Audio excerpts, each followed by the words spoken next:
तो खेसारी लाल यादव के लिए भी रवि किशन का नाम लिया कि नहीं? रवि किशन के लिए भी और भी बहुत सारे दोस्तों अभी मनोज तिवारी का एक वीडियो सोशल मीडिया पर फिर से वायरल होने लगा। वीडियो इसलिए वायरल हो रहा है क्योंकि खेसारी लाल यादव को लेकर फिर से कुछ टिप्पणी कर दिए हैं। दोस्तों क्या बोले हैं मनोज तिवारी खेसारी लाल यादव को लेकर, दोस्तों बताऊंगा इस वीडियो में। उससे पहले बता दूं, अगर आप लोग चैनल को सब्सक्राइब नहीं किए हैं तो जल्दी से चैनल को सब्सक्राइब कर लीजिए। अगर आप लोग अभी तक वीडियो को लाइक नहीं किए हैं तो जल्दी इस वीडियो को लाइक कर दीजिए। दोस्तों अभी हाल ही में मनोज तिवारी का एक स्टेज शो प्रोग्राम था और वहां पर खेसारी लाल यादव का बात फिर से उखाड़ दिए।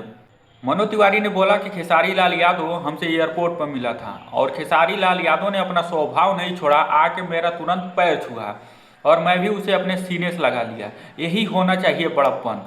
चुनाव में विवाद अक्सर लोगों में होता रहता है। चुनाव है ये ऐसा चीज है कि वहाँ पर विवाद होना हो, लेकिन वहाँ पे जो आपसी रिश्ता है वो सब खराब नहीं करना चाहिए। और एक दिन हमको चुनाव खत्म हुआ और एयरपोर्ट पे हमको खेसारी मिल गया। खेसारी जैसे मिले उसने भी अपना बड़प्पन दिखाया, आके तुरंत पैर छू के प्रणाम किया, फिर मैंने उसको गले से लगा लिया। यही होना चाहिए कि नहीं होना चाहिए? यही तो बात। लेकिन आजकल नेता लोग आपस में दुश्मन हो जा रहे हैं।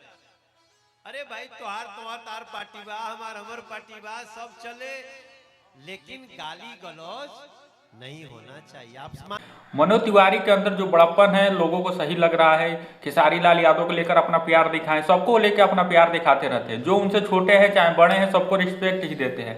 भले चुनाव में आप लोग जो भी बोले, एक दूसरे का टिप्पणी करे, जो भी करना है करे, लेकिन जैसे चुनाव खत्म हो जाता है जो अपना रिश्ता है वो रिश्ता को कंटिन्यू करना चाहिए। ये नहीं कि जो चुनाव में विवाद हो गया उसी को लेकर हम रट्टा मार के बैठे रहे।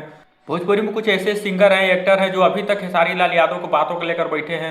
अभी कहीं भी इंटरव्यू देने जाते हैं बस खेसारी लाल यादव का बुरा ही, चाहे पवन सिंह होगा, चाहे रवि किशन होगा, चाहे दिलेश लाल यादव निरहुआ हो गए, ये अभी भी अपना बात मन में ठान के बैठे हैं और कहीं भी जा रहे हैं तो खेसारी लाल यादव का ही विरोध। और वहीं पर आप लोग देख रहे हैं कि मनोज तिवारी कहीं जा रहे हैं तो बस खेसारी लाल यादव का जो बड़प्पन था बड़ाई कर रहे हैं। खेसारी लाल यादव का जो स्वभाव है सबके लोगों के सामने शेयर कर रहे हैं। मनोज तिवारी तो यहाँ ये भी बोल रहा है कि जब आप लोग एक दूसरे के विरुद्ध पार्टी से चुनाव लड़ रहे हैं तो वहाँ पर तो विरोध तो होगा ही, लेकिन चुनाव में होगा। चुनाव जैसे खत्म हो गया फिर अपना रिश्ता वैसे ही कंटिन्यू रखिए। लेकिन ये लोग अभी तक उस बात को दिल में रखे हैं। गोरखपुर महोत्सव था, पवन सिंह कहीं इंटरव्यू देने जा रहे हैं, निरहुआ जा रहे हैं, सब लोग ऐसा बात बोलने लगते हैं खेसारी लाल यादव को लेकर। दोस्तों हम तो यही कहेंगे कि चुनाव में भले कुछ भी हुआ हो वो सब बातों को भूल जाना चाहिए। जैसे मनोज तिवारी कंटिन्यू किए हैं वैसे ही आप लोगों को बातों को भुला के ही कंटिन्यू करना चाहिए।